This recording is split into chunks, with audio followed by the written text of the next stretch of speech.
रामकृष्ण हरी.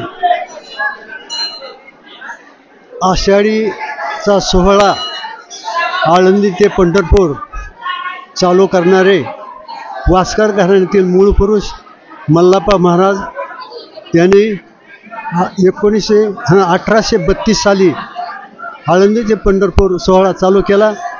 त्यांना आणखीन शितोळे आणि आरफळकर हे साथीदार होते. त्यांच्या सहाय्याने तो चालू केला. ते मल्लाप्पा मूळ पुरुष. मग एक तुकाराम महाराजांचा अभंग आहे.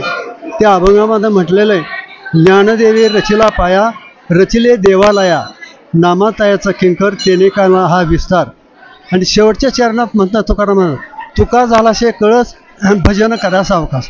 त्याप्रमाणे वास्कर घराण्यामध्ये मूळ पुरुष असणारे मल्लाप्पा त्यांनी या संप्रदायाची स्थापना केली, चैतन्य संप्रदायाची. आणि त्यांच्यामध्ये 8वा जो पुरुष होता तात्यासाहेब वास्कर, त्यांनी कळस केला या संप्रदायाचा. आणि त्यांना असं वाटलं की प्रत्येक संताच्या गावी यात्रा भरतात, मग वाशी हे मल्लाप्पांचं गाव असल्यामुळं त्या ठिकाणी यात्रा का भरू नये. आणि त्या उद्देशाने त्यांनी वाशीला, ज्या मल्लाप्पांनी तीर्थक्षेत्र वाशी असं म्हटलं गेलं होतं, त्या वाशीला देवाची स्थापना करण्याचा विचार त्यांच्या मनात आला. त्यावेळी मी या गावचा सरपंच होतो. मी त्यांना भेटायला गेलो त्यावेळेस मला ते म्हणाले, त्यांच्या पत्नीला बोलवून घेतलं आणि मला म्हणाले, आमच्या मालकीन म्हणतात की आमच्या मालकाला वेळ लागले. मी म्हणलं का हो तसं बोलता? ते म्हणले काय हे तपोवन म्हणजे निनामाच्या जमिनीमध्ये दगड उभं करायची म्हणतात. म्हणजे त्यांचा उद्देश किंवा मला तिथं मूर्ती स्थापन करायच्यात हा विचार 1980 साली चालू झालेला होता. त्यांची आणि आमची चर्चा झाली.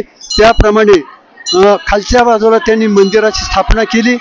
पण मग नंतर त्यांची अशी इच्छा होती तात्यासाहेब महाराजांची की मंदिरात चढून जाण्यासाठी निदान 8 पायऱ्या तरी चढून जावं. आणि म्हणून ज्या ठिकाणी सुरुवातीला स्थापना केली होती त्या ठिकाणी त्यांना वाटलं की आपण हे मंदिर या ठिकाणी उंच बांधून घेऊ. म्हणून माझ्याकडून करार केला दगड काढणाऱ्या माणसाची. आणि पुढं दिंडीसाठी जागा पाहिजे म्हणून आणखी शेजाऱ्याला ती जागा मागत होते. त्यावेळेस मी त्यांना म्हणालो की आपली जागा मंदिराच्या पाठीमागं आहे आणि त्या ठिकाणी ज्यावेळेस आपले एक कार्यक्रम चालतील त्यावेळेस वारकरी म्हणे किंवा दुसरे संडासला बसतील हे करतील, मग आपली जागा असताना विकत दुसरी कशाला घ्यायची. त्यांना ते पटलं. मी, माझे भाऊ भांडवले, शेजारचा एक मुस्लिम मुस्ताफा पठाण आम्हाला बोलावून घेतलं आणि शेजारच्या जमिनीशी सरळ पाहण्यासाठी आज ज्या ठिकाणी मंदिर आहे त्या ठिकाणी उभं राहून निश्चितपणे जागा निर्माण केली. आणि 80 साली त्यांनी त्या ठिकाणी खालचं मंदिर पुन्हा 85ला वर आणल्यानंतर मग नंतर साधारण वरचंच बांधकाम 90 सालापर्यंत चाललं. सभा मंडप बांधायचा राहिलेला होता. मग त्या ठिकाणी ते बांधायचं म्हटलं तर मी त्या आम्हाला म्हटलो किंवा हे सभा मंडपाचं काय करायचं, तर ते त्यांचे विनोदाने ते बोलत असायचे. ते म्हणाले मी तर चुराट्याची भिंती करणार आहे आणि वरी म्हणले पाचरट टाकणार आहे. मग हळूहळू त्याला मोठं स्वरूप आलं. त्यांनी पुढचा सभा मंडप आहे चांगल्या प्रकारचा बांधून काढला. आणि त्यांची ही इच्छा होती, ते मला म्हणायचे किंवा या ठिकाणी ज्यावेळेस जसं पैठणला एकनाथ महाराज गेले आणि तिथलं पैठणची यात्रा चालू झाली त्यावेळी किती लोक होते? 100-200 लोक असेल. आज त्या ठिकाणी लाखांनी चालू झाले. ज्यावेळेस या ठिकाणी हे मंदिर स्थापन झालं, मी आणि माझे भाऊ आषाढीच्या वेळेस आम्ही व्यवस्थेला येत होतो. फक्त वरच्या गाभाऱ्यामध्येच 50 माणसं असायची. आम्ही त्यांना व्यवस्थितपणे पार काढायचो. गर्दी वगैरे काही नव्हतं.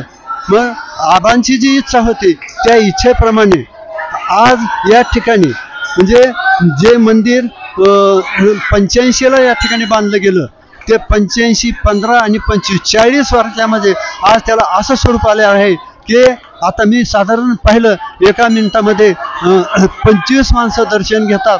म्हणजे 30-40 हजार तरी माणसं या ठिकाणी दर्शनाला घेतील. लोकांचे आबांचं म्हणणं होतं किंवा ज्यांना पंढरपूरपर्यंत जाऊ शकत नाहीत आणि म्हणून ते जे जाऊ शकत नाही त्यांसाठी वाशी हे तीर्थक्षेत्र अगोदरच जाहीर केलेलं होतं आणि त्याला एक तीर्थाचा दर्जा यावा म्हणून या ठिकाणी मंदिराची स्थापना केली.